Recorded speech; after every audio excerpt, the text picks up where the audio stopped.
Assalamualaikum warahmatullahi wabarakatuh. Alhamdulillahilladzi arsala rasulahu bil huda wa dinil haq liyudhhirahu 'ala ad-dini kullih walau karihal musyrikun. Asyhadu an la ilaha illallah wahdahu la syarikalah wa asyhadu anna Muhammadan abduhu wa rasuluh, amma ba'du. Pertama-tama marilah kita panjatkan puji syukur kehadirat Allah Subhanahu wa taala. Alhamdulillah sampai hari ini insyaallah kita melaksanakan ibadah saum yang ke-28. Insyaallah 2 hari lagi kita ketemu dengan yang disebut Idul Fitri. Kalau Idul Fitri jatuhnya pada tanggal 24 Mei, hari Minggu, berarti genap saum kita 30 hari. Mudah-mudahan ibadah saum yang sudah dan yang akan kita laksanakan, kita bisa melaksanakan ibadah saum 1 bulan penuh, dengan harapan mudah-mudahan ibadah saum kita ini ibadah yang mabrur dan mabrurah. Rasulullah bersabda, "Lis-shaimi farhatani, farhatun inda iftarihi wa farhatun inda liqa'i rabbih." Bagi orang yang melaksanakan ibadah saum Ramadan akan mendapatkan 2 kegembiraan. Yang pertama, farhatun inda iftarihi, gembira dikala kita berbuka saum. Tentu berbuka di sini tiap hari kita berbuka selama 1 bulan di bulan Ramadan. Ada yang mengatakan inda iftarihi itu dikala Idul Fitri. Kita diperbolehkan makan di siang hari dan haram untuk melaksanakan puasa. Jadi inda iftarihi itu ada yang mengatakan di bulan, yaitu di kala Idul Fitri. Yang kedua, inda liqa'i rabbih. Kegembiraan yang kedua bagi orang yang melaksanakan ibadah saum, dikala kelak nanti di akhirat akan bertemu dengan hadirat Allah Subhanahu wa taala. Hadirin kaum muslimin rahimakumullah, bahwa dikala hari raya Idul Fitri, apa saja yang dilakukan oleh Rasulullah dikala hari tersebut, baik menjelang maupun setelah hari raya Idul Fitri. Ada beberapa amaliyah sunnah, pekerjaan sunnah di kala hari raya Idul Fitri. Dan alangkah baiknya kita pun mencontoh beliau. Laqad kana lakum fi Rasulillahi uswatun hasanah. Karena nyata beliau itu adalah suri tauladan yang terbaik, yang perlu dicontoh dari segala hal, termasuk di kala hari raya Idul Fitri. Yang pertama, amalan sunnah di kala Idul Fitri adalah mandi pagi. Jadi sebelum melaksanakan sholat Idul Fitri, disunahkan untuk mandi pagi. Kemudian yang kedua,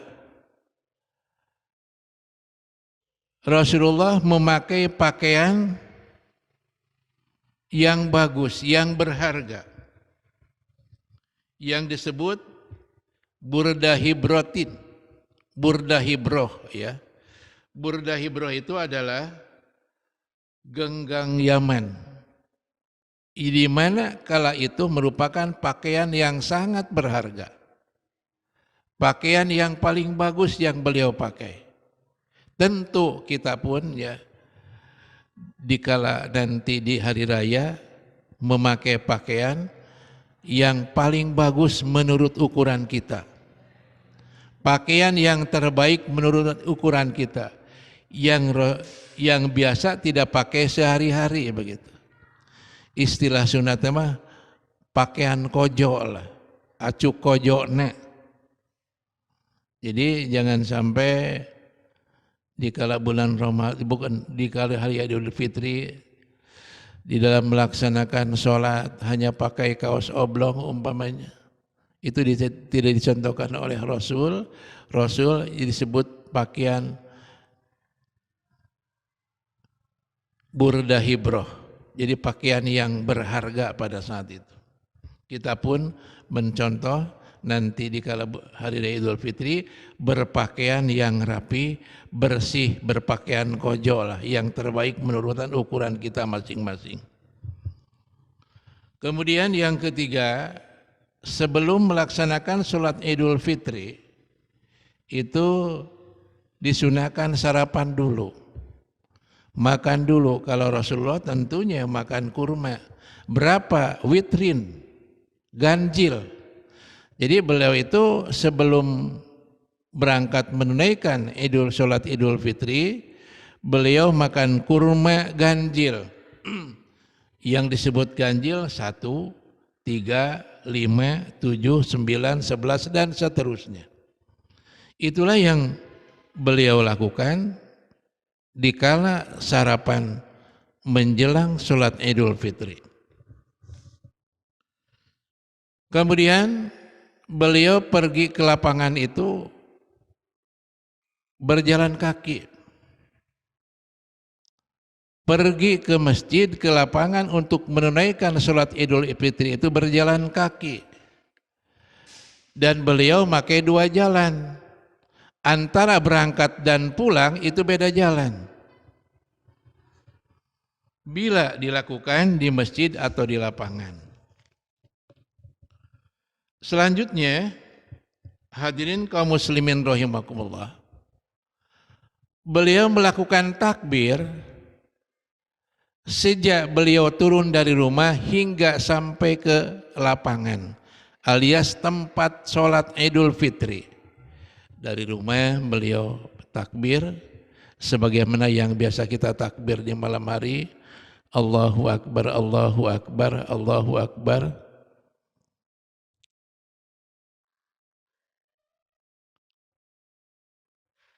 Allahu Akbar, Allahu Akbar. Allahu Akbar kabira walhamdulillahi katsira wa subhanallahi bukratan wa asila. La ilaha illallah wallahu akbar.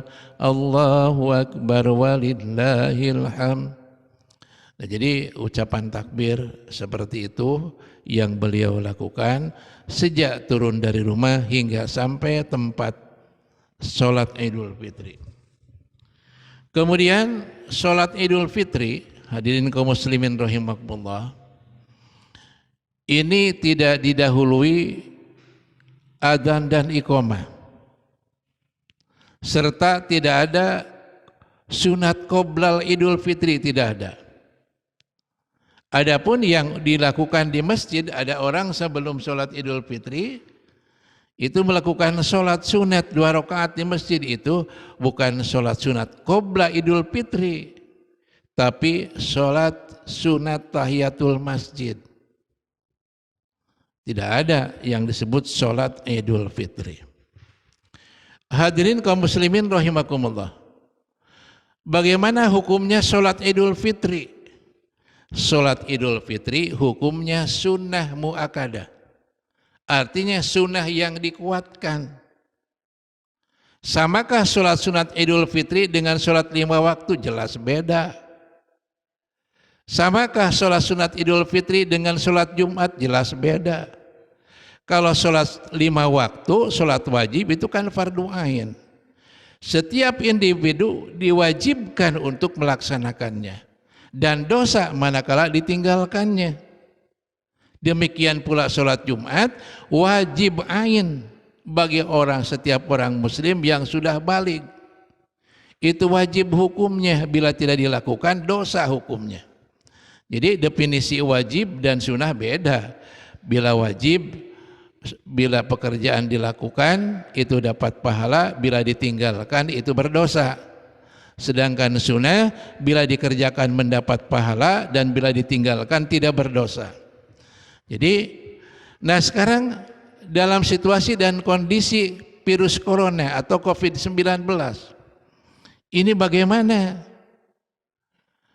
Hadirin kaum muslimin rahimakumullah, bahwa dikala wabah corona, sholat wajib pun yang 5 waktu itu dilaksanakan di rumah. Demikian pula sholat Jumat. Tidak dilakukan di masjid, tidak sholat Jumat di masjid, tapi di rumah masing-masing dengan diganti dengan sholat duhur. Kenapa demikian? Ya memang situasi darurat kan namanya. Darurat. Kalau darurat boleh tidak Jumat dan diganti dengan duhur dan dilakukan di rumah. Seperti sekarang ini di kita. Ini kurang lebih 2 bulan tidak melaksanakan kita sholat Jumat di masjid. Tapi sholat duhur di rumah masing-masing. Kenapa itu? Karena situasi darurat. Darurat. Boleh? Ya boleh. Nah, bagaimana nanti sholat sunat Idul Fitri di rumah? Ya boleh. Sholat sunat Idul Fitri itu namanya sholat sunat namanya ya. Boleh dilakukan, tidak pun tidak berdosa. Tapi ini pun sunat muakkadah, sunat yang dikuatkan. Harus kita melaksanakan, tapi tetap tidak wajib hukumnya. Jadi hadirin kaum muslimin rahimakumullah, sholat sunnah di Idul Fitri di kala corona seperti ini, ya, itu bisa dilakukan di rumah. Ya, kalau situasi kondisinya kondusif, terhindar mungkin termasuk daerah hijau, itu boleh dilakukan di lapangan atau di masjid. Kalau sudah tidak ada kekhawatiran, ya. Kalau tidak ada kekhawatiran, jadi sholat sunat Idul Fitri di kala ini di masa musim corona itu pemerintah menganjurkan sholat sunat Idul Fitri itu di rumah masing-masing. Tapi kalau daerah hijau itu diperbolehkan kita sholat berjamaah baik di masjid ataupun di lapangan. Tapi tetap harus memperhatikan kesehatan. Pertama, pakai masker. Yang kedua, jaga jarak. Yang ketiga, tidak bersalaman. Andai kata dilaksanakan di masjid atau di lapangan. Nah, oleh karena itu hadirin kaum muslimin rahimakumullah, umpamanya bagaimana kita kalau melaksanakan di rumah, ya boleh. Silakan. Dan bagaimana kalau sholat sunat Idul Fitri harus berjamaah? Itu sebaiknya sholat sunat Idul Fitri itu dilakukan secara berjamaah. Yang namanya berjamaah itu minimal ada 1 imam, 1 makmum. Itu termasuk jamaah. Kebetulan di rumah hanya suami istri, belum punya anak, ya berdua saja berjamaah. Suami jadi imam, istri jadi makmum. Karena tidak boleh sepandai apapun istri, semahir apapun tilawahnya istri dalam baca Al-Quran, tetap saja ya tidak boleh jadi imam dan makmumnya umpamanya laki-laki, tidak sah itu berjamaahnya. Jadi kalau sekalipun ini mahir, istrinya juara MTQ tingkat nasional atau internasional, suaminya jadi makmum, tidak boleh, tidak sah itu. Jadi tetap yang harus jadi imam suami istri yaitu suami.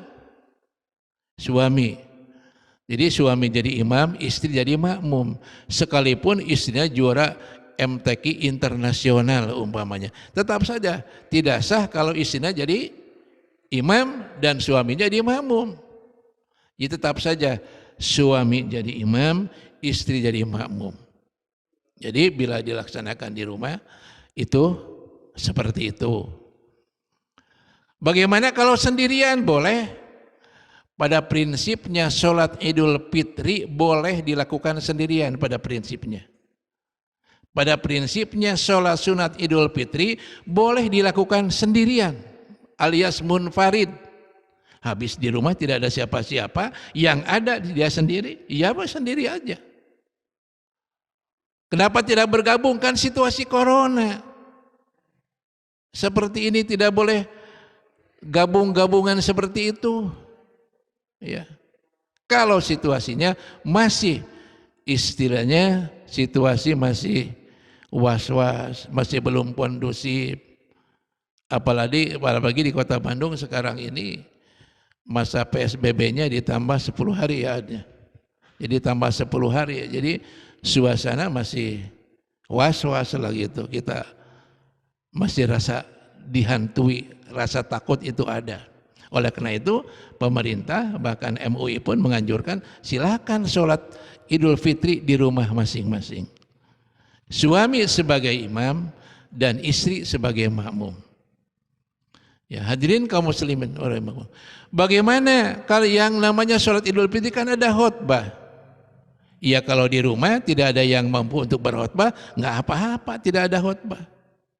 Bahkan boleh streaming ya ada. Streaming mengikuti dari yang lain, umpamanya di HP, ya streaming boleh mendengarkan khutbah streaming melalui streaming itu ya. Jadi bila dikerjakan di rumah, jadi istilahnya kita jangan sampai saya pada mau sholat Idul Fitri datu ayah di lapang di masjid oge di rumah hoream.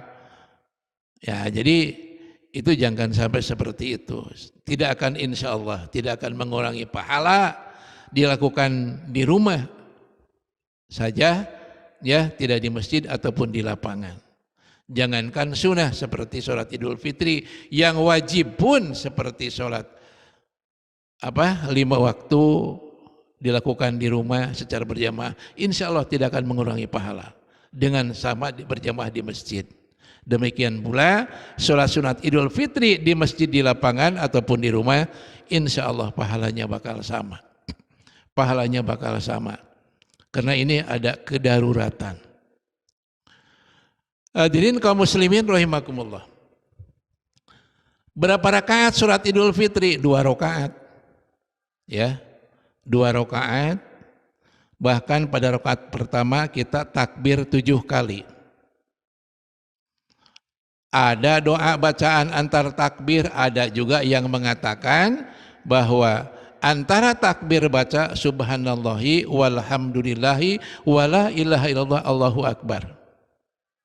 Wah, kepanjangan saya tidak tahu. Ada juga yang mengatakan cukup subhanallah aja. Kalau gak bisa panjang seperti itu. Ada juga yang mengatakan silakan baca subhanallah aja. Jadi hadirin kaum muslimin rahimakumullah, jadi pada rakaat pertama itu takbir 7 kali, kemudian doa iftitah, lantas baca surat, baca Fatihah, kemudian baca surat. Nah ini surat apa yang harus dibaca pada sholat Idul Fitri? Tidak ada ketentuan harus baca surat apa, enggak ada ketentuan. Dalam sholat baik berjamaah maupun munfarid, dalam membaca ayat Al-Quran, surah Al-Quran, dijelaskan dalam Al-Quran, ma tayassara bihil Quran. Apa yang kita hafal dari surat Al-Quran. Jadi setelah Fatihah baca surat apa? Surat yang kita hafal. Nah juz amma kahanap, juz amma kahanap teh hanya bisa teh Al-Ikhlas kulhu. Boleh? Ya boleh. Kalau bapak ibu yang bisanya baca Quran, suratnya kulhu, ya baca kulhu aja. Surat Al-Ikhlas. Jadi baca surat Al-Ikhlas saja. Kemudian rakaat kedua ngan bisa rek kulhu wae ku surat Al-Ikhlas, baca deui we eta surat kulhu.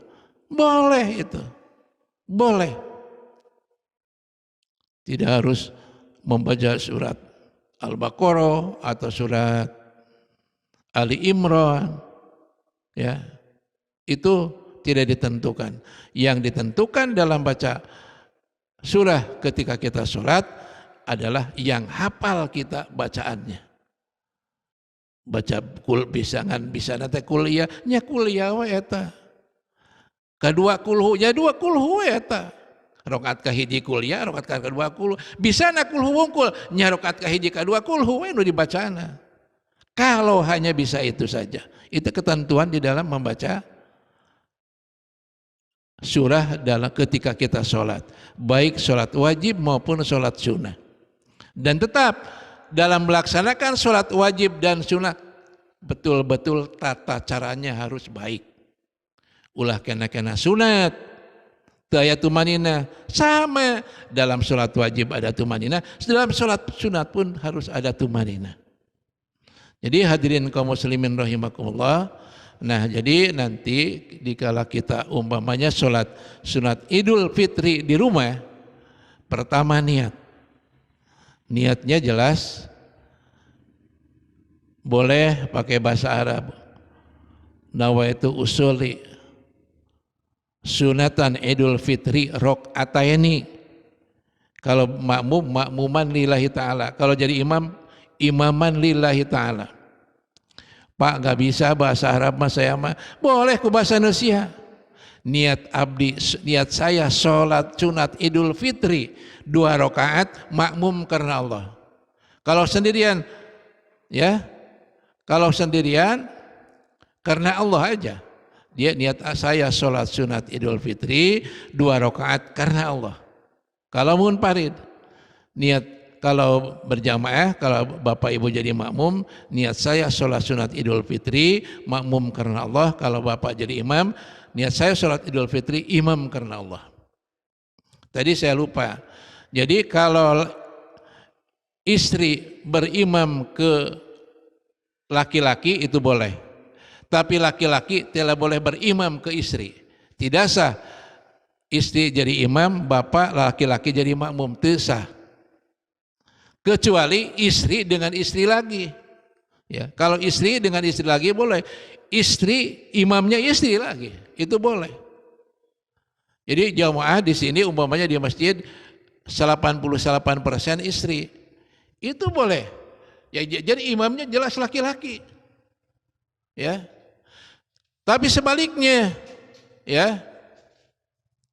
Di sini ya jamaah 88% laki-laki. Nah ini istrinya kebetulan juara qiraah internasional. Jadi imam sah tetap saja. Yang jadi imam itu laki-laki, yang makmumnya boleh laki-laki, boleh perempuan. Tapi kalau imam perempuan hanya untuk perempuan saja. Itu ketentuannya.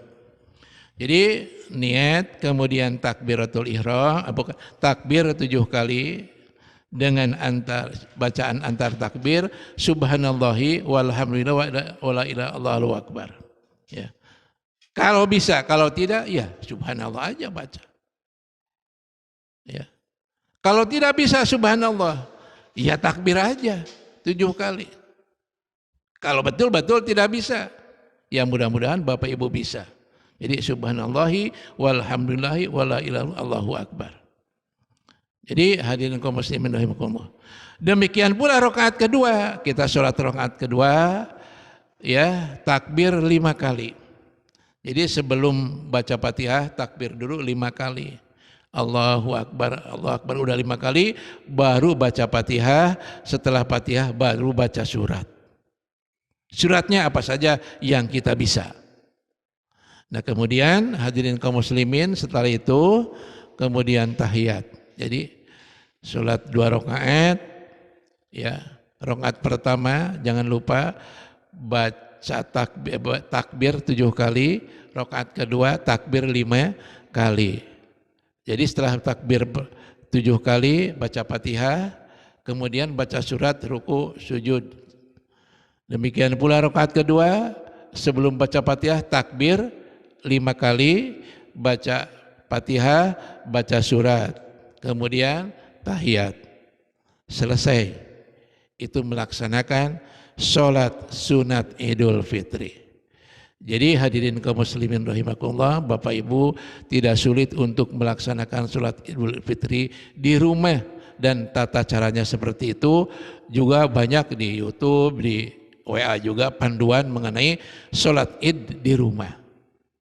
Ya kalau di masjid atau di lapangan tentu pasti udah ada imam, Jadi kita cuma mengikuti saja.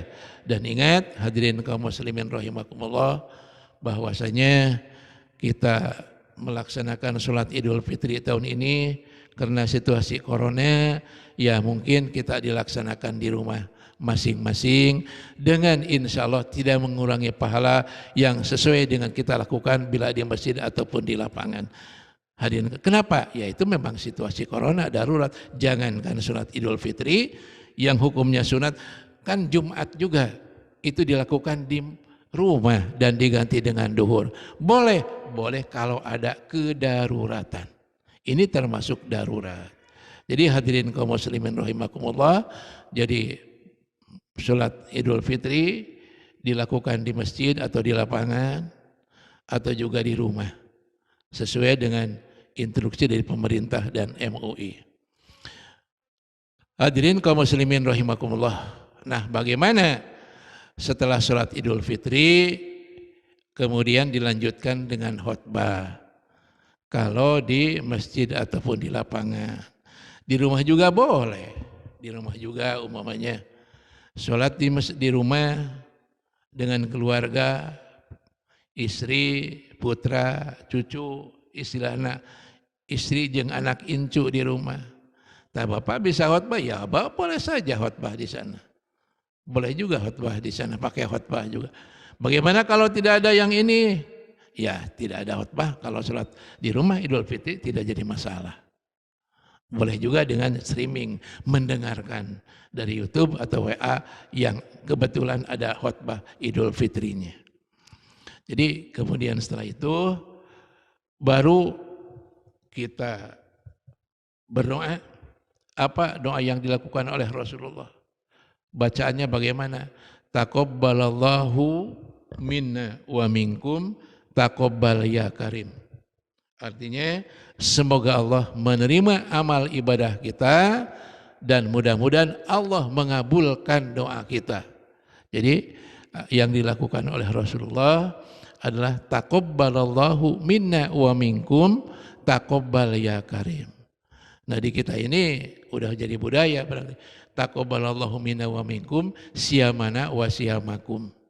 Nah, jadi ini yang dilakukan oleh Rasulullah, taqabbalallahu minna wa minkum taqabbal ya karim, artinya semoga Allah menerima amal ibadah kita dan semoga Allah mengabulkan doa kita ya karim, yang wahai yang maha mulia. Karim itu maha mulia. Itulah hadirin kaum muslimin rahimakumullah sekilas yang saya bisa sampaikan, mudah-mudahan ada manfaatnya dan mudah-mudahan ya Allah corona atau COVID-19 mudah-mudahan lenyap dari dunia sehingga mudah-mudahan diganti dengan kesembuhan. Amin. Dan mudah-mudahan hadirin kaum muslimin rahimakumullah bahwa saum di bulan Ramadan tahun ini agak berbeda dengan tahun yang lalu dikarenakan corona. Ya, kita sholat tarawih di rumah, kemudian sholat Idul Fitri pun di rumah karena situasi corona. Dan satu kali lagi mudah-mudahan kita mudah-mudahan disehatkan oleh Allah Subhanahu Wa Taala, keluarga kita, tetangga kita, semuanya warga bangsa Indonesia khususnya umumnya dunia disehatkan dari segala berbagai penyakit termasuk dihindari daripada penyakit corona. Serta mudah-mudahan corona itu segera berlalu dan mudah-mudahan hadirin muslimin tidak mengurangi